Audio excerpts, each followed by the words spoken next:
Boa noite, deputado. Boa noite a todos aqui na bancada. Deputado, eu queria começar com um assunto que pautou o noticiário político hoje, que é a questão da CPI da Covid. Inclusive, o senador Cajuru gravou uma conversa que ele teve com o presidente Jair Bolsonaro.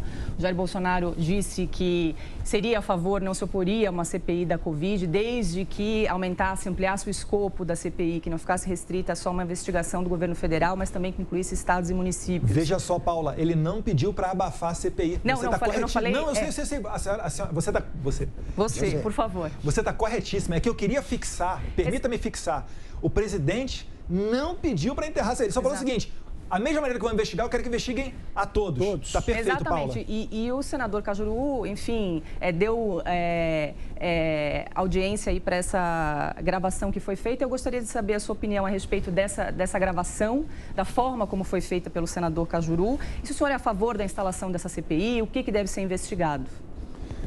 Paula, primeiro eu sou a favor de cada um no seu quadrado, né? Eu acho que não cabe a um ministro do STF dizer ao presidente do Senado o que ele deve ou não fazer.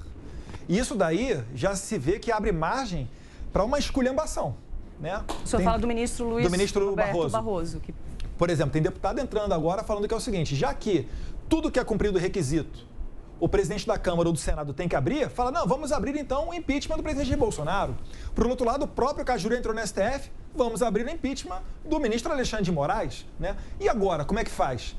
Porque é o seguinte: o STF vai ter que dizer, ou só vale contra o Bolsonaro e não vale para os demais, ou vale para todo mundo, e a gente vai ter aqui uma arruaça de impeachments e CPIs e etc. E foi muito bem lembrado hoje pela Ana Paula Henkel, que eu acompanhei os Pingos nos Is, ela falando de uma questão de 2016, se não me engano, que foi a CPI da Uni. O deputado Marco Feliciano, em 2 oportunidades, isso não é fácil, ele conseguiu coletar as assinaturas para a CPI da Uni. E nessas 2 oportunidades não foi aberta a CPI. Ainda que, à época, o presidente do STF, Ricardo Lewandowski, tenha sido solicitado a ele para que abrisse essa CPI dentro do Congresso Nacional. E o Lewandowski agiu corretamente. O ministro Ricardo Lewandowski falou, olha só, existe a tripartição de poderes, não cabe a mim dizer o que deve ou não a Câmara abrir de procedimento. Isso compete ao presidente da casa. Falem os senhores, né, com os seus pares e, enfim, façam a política interna.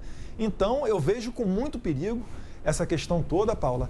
E eu vejo mais uma vez também, isso daí é um desdobramento daquele caso em que a Câmara dos Deputados permitiu que o STF prendesse um colega nosso que foi o Daniel Silveira. Olha só como é que estão à vontade agora o STF, até para dizer que é direito da minoria abrir um procedimento contra o presidente da República. E olha que curioso, entre aspas, quando o presidente reage, como é que aquela parte, com todo respeito aos senhores jornalistas, mas a parte militante, e eu nunca generalizo, sempre faço questão de deixar claro, aquela parte militante do jornalismo, ou pseudo-jornalismo, faz: Bolsonaro ataca ministro Barroso. Ora bolas, ele está reagindo. O sujeito só tem o direito de levar pancada, mas não tem o direito de reagir. E que democracia é essa? Onde uns poderes interferem uns dentro dos outros, isso vai dar problema, e já está dando, né? Vale a gente voltar um pouquinho para lembrar, o presidente da República não conseguiu nomear o diretor da Polícia Federal, que era um delegado federal. Uma pessoa que participou dos grandes eventos do Brasil, que trabalhou na fronteira com vasta experiência, que comandava a Agência Brasileira de Inteligência, doutor Alexandre Ramagem, não pôde ser nomeado diretor-geral da PF. E é atribuição do presidente da República, o chefe do Executivo. Total. O ministro Sérgio Moro, ele poderia nomear os superintendentes todos, tudo. O presidente tentou nomear uma pessoa e não conseguiu. E pior, depois, Augusto, ainda foi aberto um inquérito, porque o Moro saiu atirando, né? Inclusive, me permita aqui não repetir alguns apelidos que eu vejo na internet para o ex-ministro.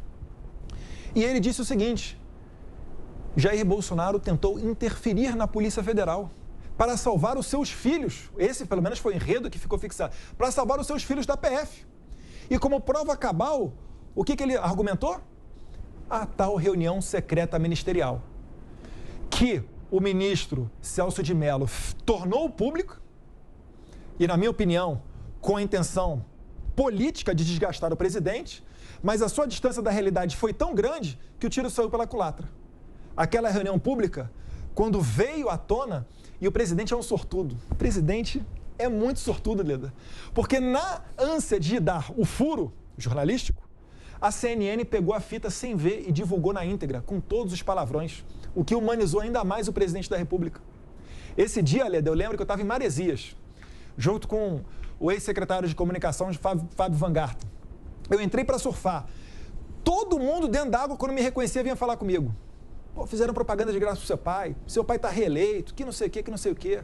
E de quebra, Augusto, eu acho que colocou uma pedra, né? Se aquela ali era a prova cabal, que o presidente estava interferindo para salvar a pele dos filhos, meu Deus do céu, não tinha nada ali. Né? E salvar de quê? Aliás, também, né? Só me permite, pode completar, Paulo. O senhor achou certo a divulgação dessa gravação de conversa entre o senador Cajuru e o presidente? Não, Paula. Primeiro que é o seguinte, né? Todos nós temos direito à privacidade e intimidade. Isso daí é garantia fundamental, inclusive previsto no artigo 5º da Constituição. Primeiro. Segundo, falta caráter. Poxa, uma conversa entre duas pessoas, ainda mais com o presidente da República, é que o presidente da República, muita gente fala, processa. O presidente mesmo, ele não está muito aí. O presidente, ele já sabe que ele não tem vida privada, né? Então, ele falou, inclusive, pode soltar tudo. Falei mais coisa, pode soltar tudo. Agora, vai de cada um, né? Eu acho muito feio você fazer isso. E no Brasil é considerado crime, né? Você só pode gravar alguém, pelo menos se for seguir as leis, né? Pra gente nem tanto vale a lei, mas enfim. Só pode gravar alguém com autorização judicial. Fato que não existiu, até onde eu sei, não existiu aí com relação ao senador Cajuru. E outra coisa também, nessa gravação, você percebe que a voz do Cajuru, ela está perfeita. Eu não sei, até agora eu confesso que eu não sei quem ligou para quem. Mas, enfim, independentemente disso, parece que o Cajuru já estava na expectativa, se foi ele que recebeu a ligação, porque a voz gravada dele é em altíssima qualidade, repara só.